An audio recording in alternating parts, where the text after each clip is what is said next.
It's a rather chilly East Coast evening tonight. Rather lovely Sunday evening. At this point, Stefan's got 2 days. 2 days to find both Celine and Lothario, if that's even possible. He sits in the vehicle of his retainer. He's just finished a phone call to work. Unfortunately, Mr. Giuliano wasn't available, so he left the message with Dave, who wasn't too happy, but given the nature of a family emergency, how is he going to question it or be angry? These things happen.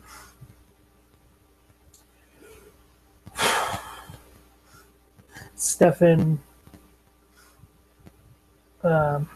tells Gloria to just sit here, hang out, listen to a radio, use her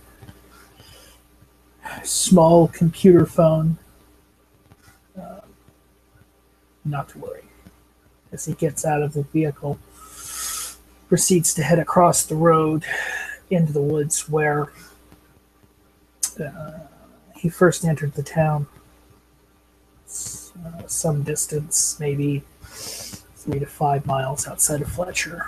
And as he crosses the road into the woods, that's where the scene will open.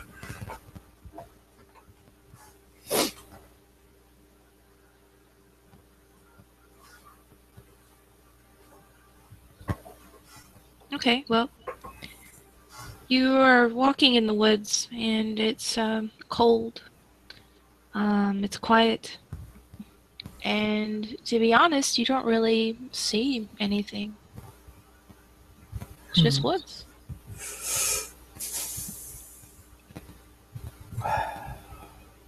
Stefan is, as he walks, oh boy, it's gonna kind of feels like a bloodhound in a way, only not so good. Well, first of all, I guess try to find evidence of footfalls would be pertinent. Something akin to like a path made from someone's passing. Be what, a perception investigation? Sure. Okay. Probably call it. Probably difficulty like 8 or 9. I don't know. That's for you to know, not me.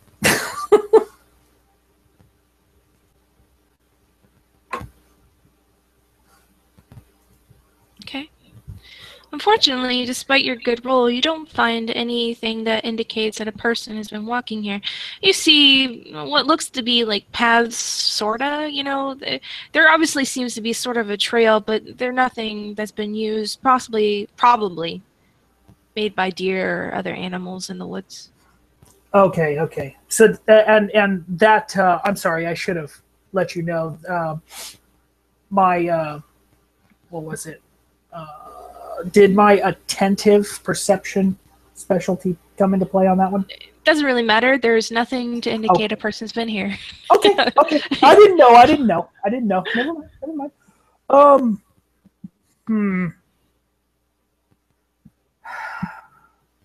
At this point, he's quite confused as he heads deeper into the woods.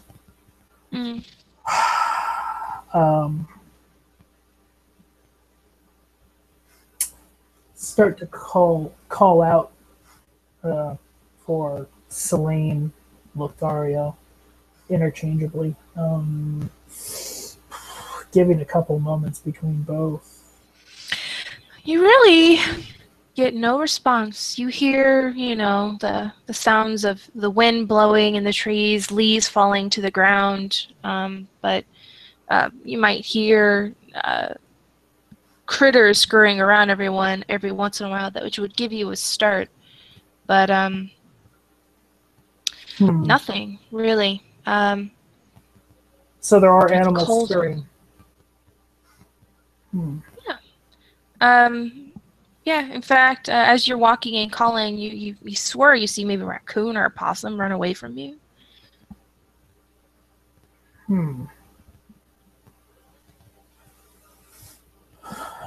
Well, You hear crickets still chirping.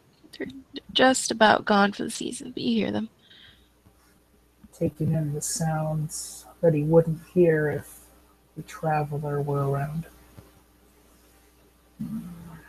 It's quaint. But he doesn't have much hope.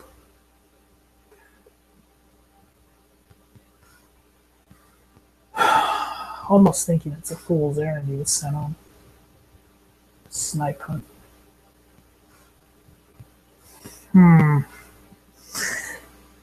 He'll begin heading deeper into the woods, moving a bit closer to the town. Maybe thinking Celine didn't go into the woods. Maybe she's stuck closer to the community somewhere. Well, okay. So you're going deeper into the woods, yet you're going back to town. That's kind of an oxymoron there. Which way are you going? Are you going back to town or are you going into the woods? I'm sorry.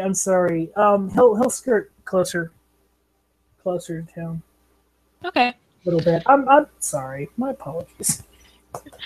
Okay. Well, as you leave town, or you leave the woods, or you're heading towards the town again, you see nothing unusual, really. The nature sounds are replaced by maybe the more human sounds in the distance of the town, but it's still all around silent. You can roll perception alertness if you want. Okay. I can do that. All right.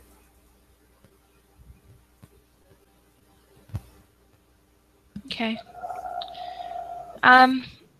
As you're walking in town, you spot with a start what appears to be a bird that just takes flight suddenly right in front of you.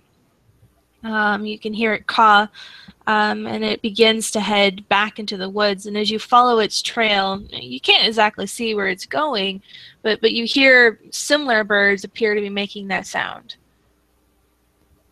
Huh. Crows, I'm assuming? You didn't see it. It's Just a bird. And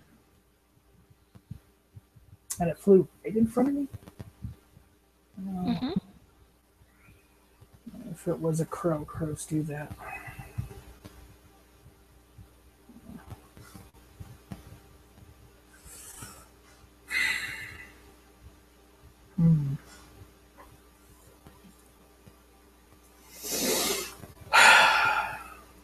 Just kind of stands there on the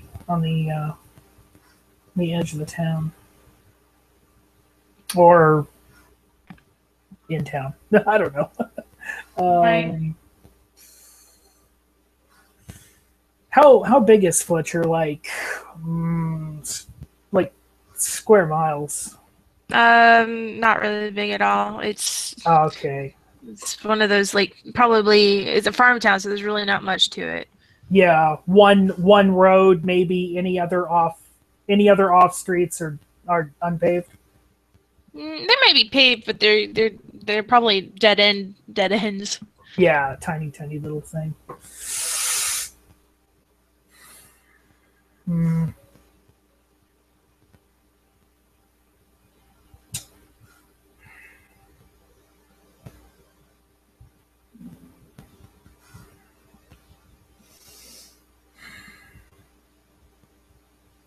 Kind of,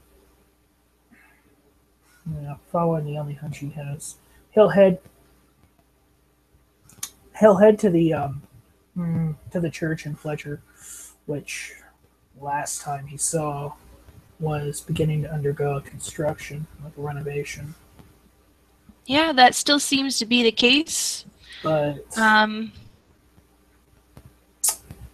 this time when he goes to the church, he's going to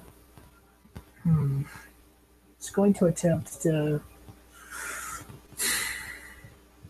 try to imagine, like try to picture himself following Celine's footsteps. He suspects that she came here, but he doesn't know. So, well, he was told that she came there by the traveler. no, I mean. Oh, right.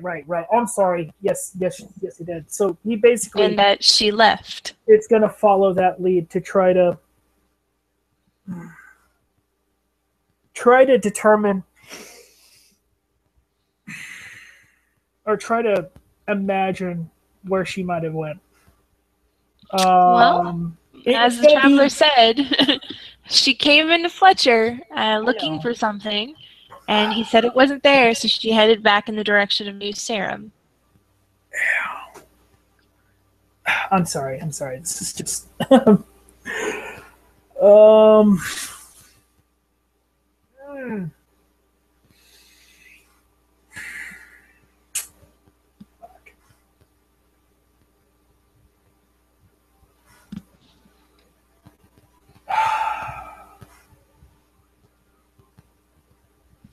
You see more birds picking up flight around town and heading towards the woods.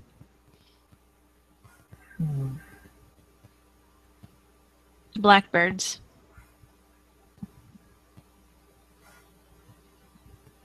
Kind of frustrated at this point. Like, we're really frustrated.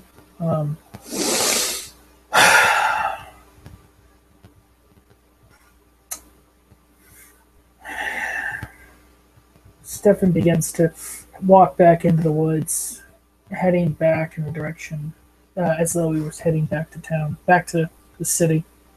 Okay. As he's heading in through the woods, he begins to hear, again, noise, concentrated, kind of deeper into the woods, away from the roads. You swear it's cawing of birds.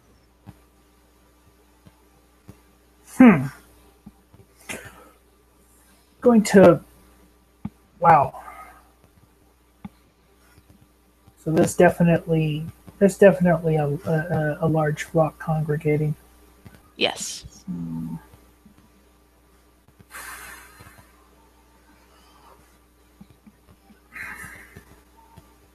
Strikes Stefan as unusual, but then again, his survival skills are not, they do not pertain to urban or wilderness environments, so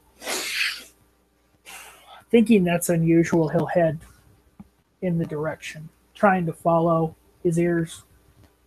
Okay. As you kind of head in that direction, and since your perception ratings are pretty high, I'm not going to have you roll for it. The sound gets louder. You begin to hear the calling of what you believe are crows just become louder and louder as it appears that more and more and more up in the trees. And as you look up, though, it's hard to see because it's dark and they look like leaves against the moonlight. You know, every once in a while you'll see a beak and you know that's a bird. You hear a flutter of wings and you know it, but you can keep hearing them. The deeper and deeper you go, the louder and more numerous it becomes. Knowing that his heightened perceptions for, visually don't really help him. Actually, kind of suspecting with the sound heightening his hearing might not be a good idea. He weighs his so loud it's like deafening. You can't hear anything else the further you go in. There's that many, and they are noisy. Would be deafening. All right. The more you go in, yes, the louder they get. Just calling.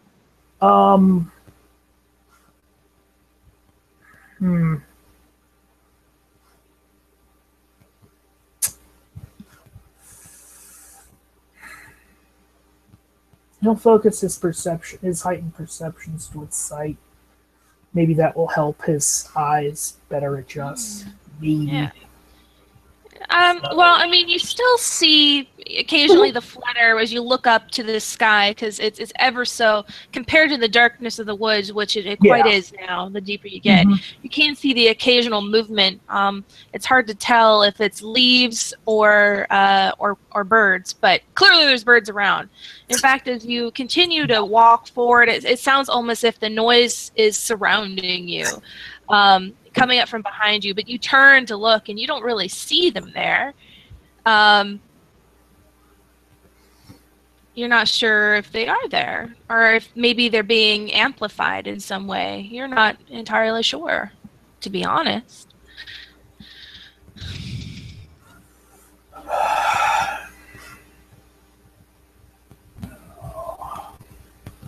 It's still quite loud.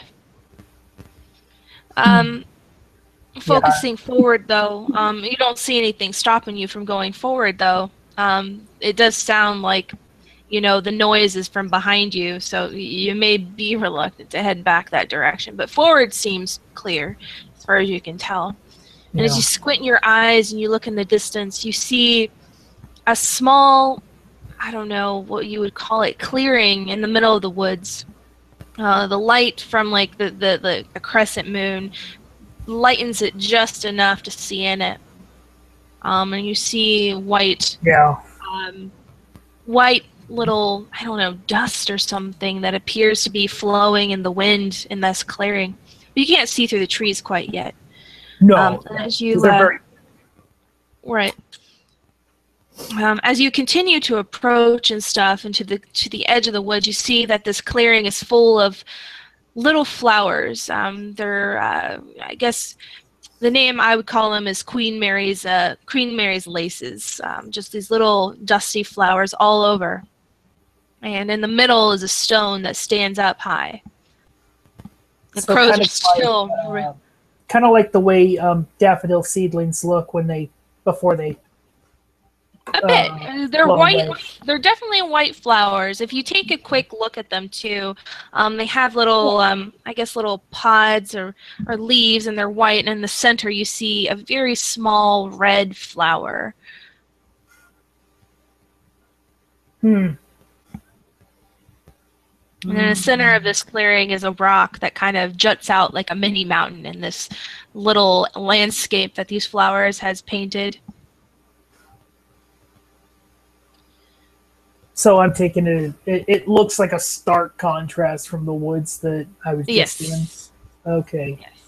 But nothing unusual though, because what do I know about nature? What you do know though is the call of the crows is still ever loud, and it appears to be closing in into you. You feel forced to walk into the clearing because they can't hide in the trees in there.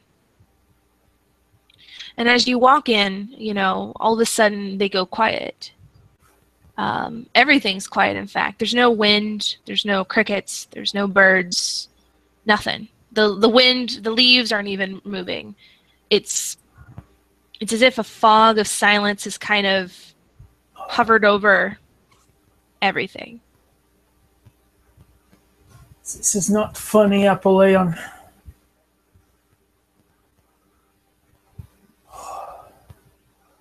No. And as you kind of look around your viewings, you see one solitary crow fly and land on the stone in the middle.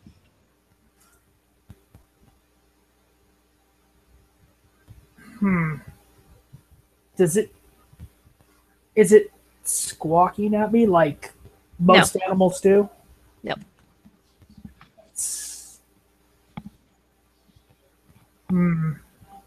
Test the theory. I will approach slowly, but I'll approach closer to the crow just to see if it has any adverse reaction. Okay. As you approach again, it's deathly silent. You can barely even hear your own footsteps. It's so quiet here in this place. The crow, you know, it's fidgeting around and kind of looking around, turns its head to the side to give a good look at you, but other than that, it doesn't flee from you at all, or appear well, it's a bird, so they always seem quite nervous. It's just kind of how they are. But they don't he doesn't appear to be particularly, I guess, aggressive towards you. Not that he'd be aggressive really towards anybody the same way, you know. Yeah. Definitely strikes Stefan as odd. He's not used to animals sticking around in his presence, even when he hunts alley cats, especially. Or dogs. He has to be quick. This is odd to him. But he'll take a seat on the ground, his back against the rock a bit. Okay. He is still kind of perched there on the stone, and as you sit with your back against the rock, he kind of pops up over and kind of looks at you again, just curious, and doesn't do anything.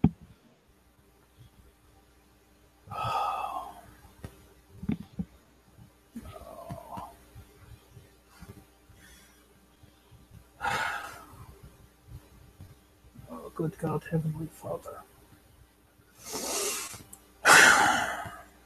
What have I gotten myself into?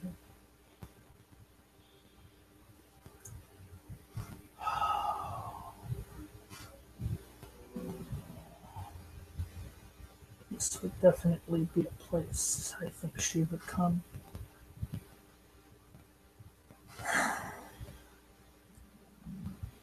And I'll just kind of sit back and just take a moment to just kind of silently grate himself, trying to calm his mind, to keep the second fold beast at bay. Just kind of focus. You feel your spidey senses are tingling here. You feel, in a weird way, it's not absolute, but you feel almost surrounded here. Like a bunch of eyes, maybe it's the crows, are just staring at you, just seeing what you're going to do.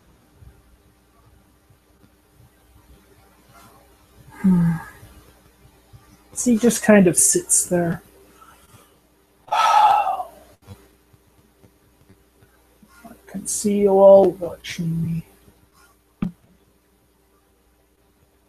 ahead. Judge my actions.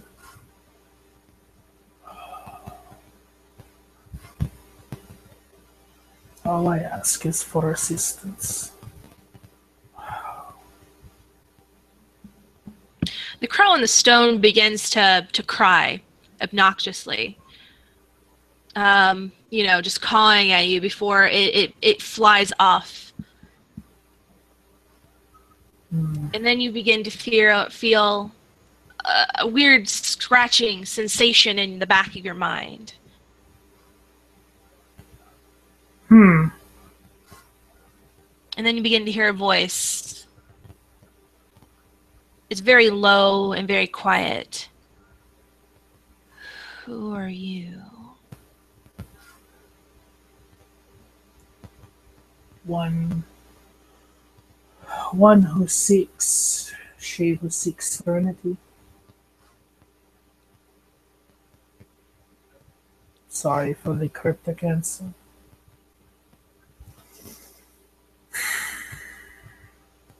Who are you?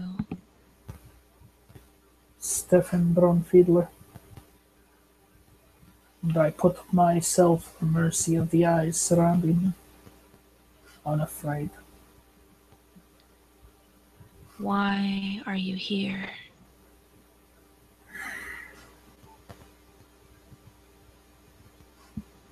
To find an important figure, a leader. Who?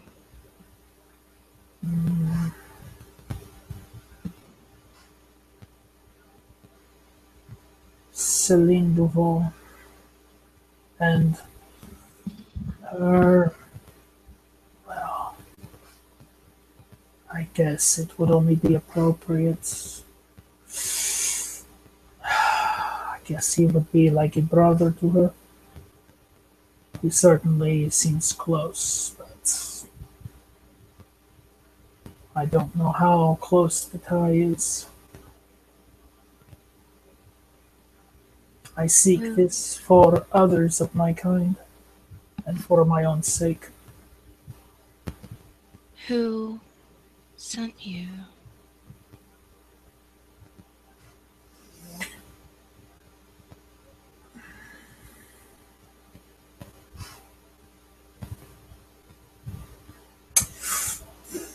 Stefan feels a bit of apprehension. Answer. Who else are you looking for? He's a military man, well dressed, a general, well respected. Calls himself Lothario. I don't know one. I don't know anyone named Lothario. Not here. Who sent you? Hey.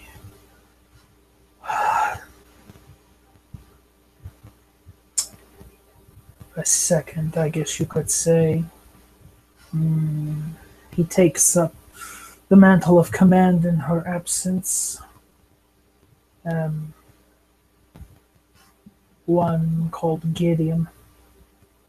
Gideon. I do not know anyone named Gideon.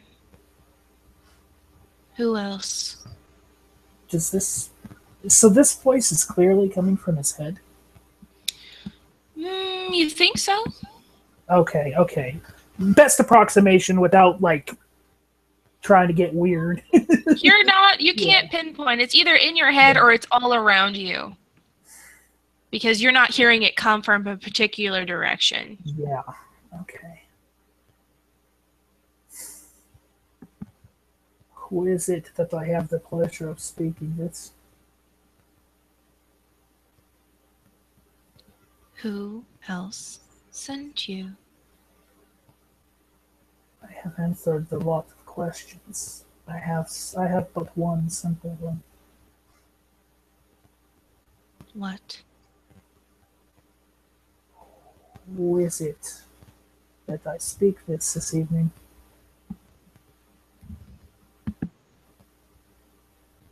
I'm not sure. Who else sent you? Just the one who calls himself Gideon. Gideon. And why did he not come himself? Because I think he feels it is either beneath him or, well, a good way to get rid of me. I don't have much hopes that I will find what I seek. And who else is with him? Are they like you? Is he like you? All of the close associates that I last spoke with are like me. And who are they? Maybe I'll know their names.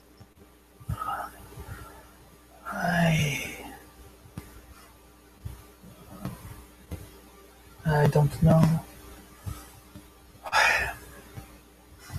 Axel Linwoods. No, I do not know that name.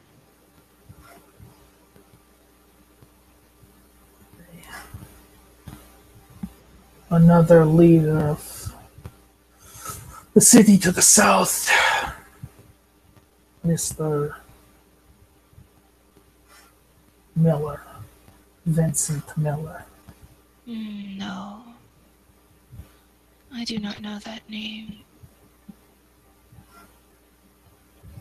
There are not many names, you know.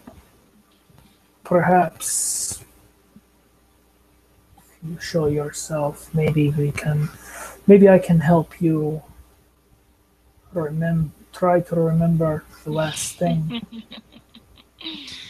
No, I do not know you. I think not. I mean you no harm. I just wish to find Celine, a leader, a Primogen of the kindred of Lucerum, the Malkavians of Lucerum. Malkavian. I know that word. I do not know Nucerum. I fear if I don't find her, then my existence is forfeit, or at least in the city. In any event, many are concerned for our safety. Mm.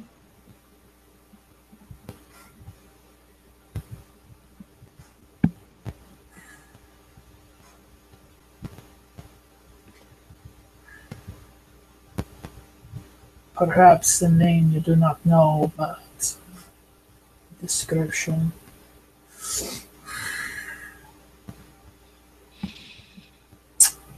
She walks light-footed in flowing garments, pale in color. Hair as fair as the bright full moon, eyes as gray as morning, foggy day before sunrise. Yes, that sounds familiar. Do you know Malachi? I have not heard the name such as that. Oh. Oh, I see.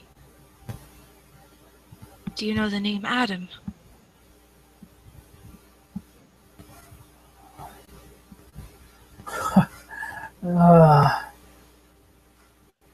It is a common name. It is important in biblical terms in Christianity. But do you know Adam? No, I do not know anyone by that name. I'm sure Celine would if he is important. Lothario would know if he is important, for they are both important to this structure. It's too bad. I need to speak to Adam.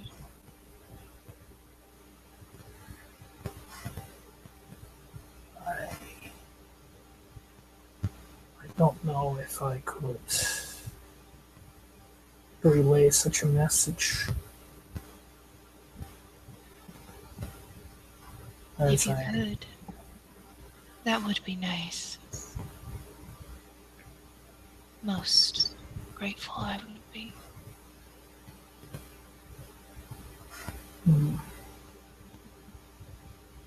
I suppose I could defy my exile to relay the message. Thank you. What I ask in return is for you to keep, I don't know, if you could keep a ver for me of the passage of the woman I described and anyone with her. I will do the task that you would like me.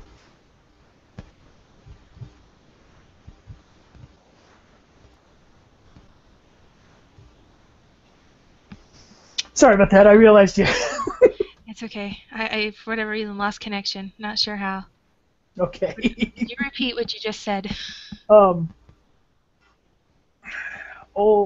that I ask is that you keep aware of the woman I described and any company she was with. Hmm. And I will do the task for you. I will relay this message. Yes. Please. But I need to find her soon. Of course. Hmm.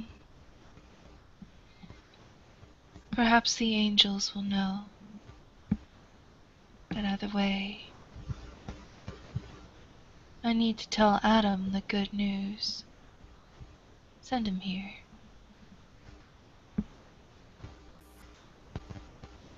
Hmm.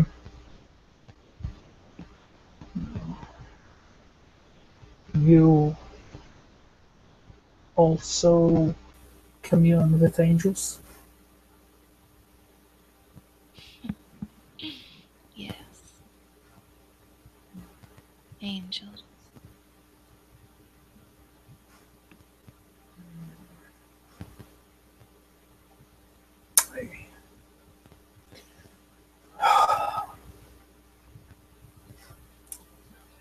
Very well. I will head back to Miss Serum. But I do not know if Adam will come. Who should I tell him wishes his attention and company?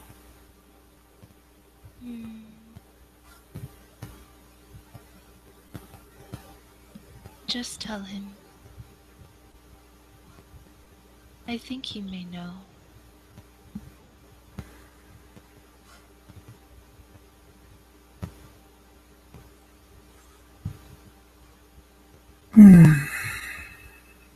Stefan turns around at this point, despite, and if it's still going on, despite the sound of a murder of crows. There's no sound from the crows, no. But, you know, the crow, you know, that flew off has flown back now and it is still kind of looking at you.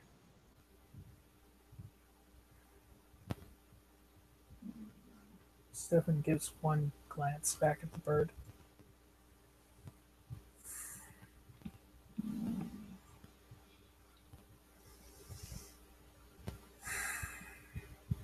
Then turns back around, heads back into the woods to try to find his way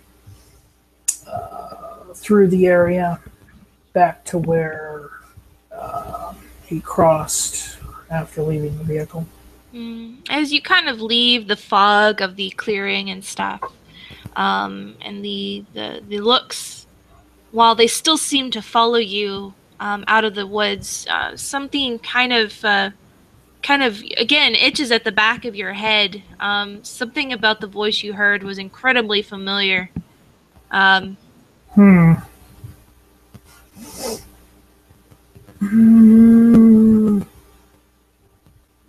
Would it's probably a long shot, but would a pure intelligence roll? I don't care what the difficulty is, but would that like for memory to see if I could remember something? Oh, you'll remember it. I just don't want to give it to you. No, of course not. No. I want you to think about it. Okay. He contemplates this as he heads through the woods. Do you need me to make a survival roll or anything? Nah. Okay, cool. So as he heads back through the woods, he heavily thinks about this. Thinks about the sound of the voice. Could that be familiar?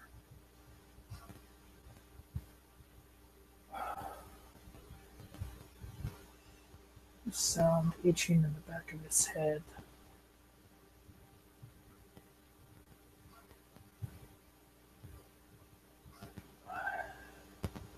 This isn't the first time that Stefan's felt an itch at the back of his mind. presence. Certainly not the first time he's felt an odd call.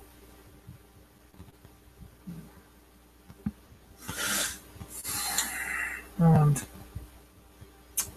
as he just takes his time strolling through the woods casually, kind of like an old man walking through a city park,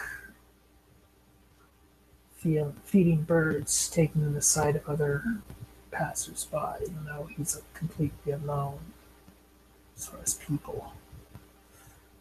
He begins to see the cloud cover clear just as he exits the forest. The light of the crescent moon tonight. Yes. And as you look into the moon and when final crows flies, it dawns on you the voice that you heard in your head.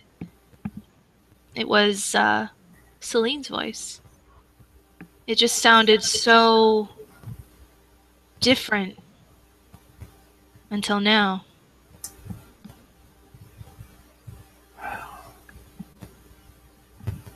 She is in hiding. No. Sanctuary. What is it that they called? As he looks both ways before crossing the road, he recalls some lessons of history and some maybe even Sunday school lessons from when he was a kid. What is it that missionaries called it? Pilgrimage, white martyrdom.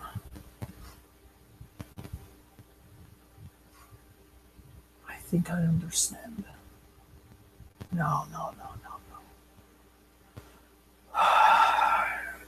Stefan gets across the road as he takes a look up again at the moon as the wisp of clouds gets thicker, now covering the only, central guiding aspect of the sky tonight.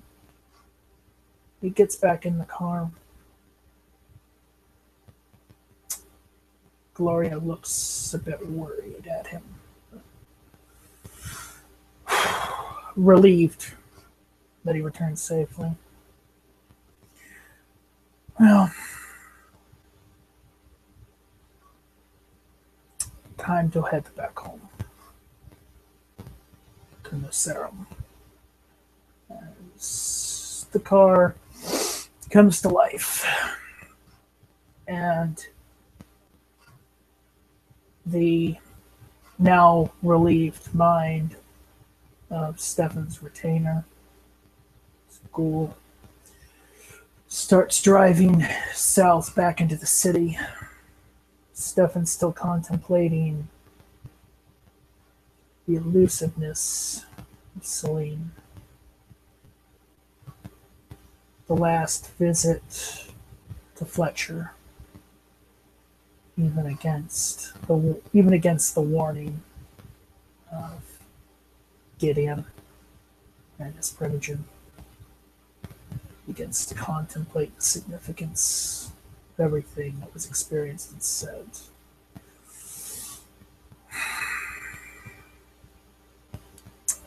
As he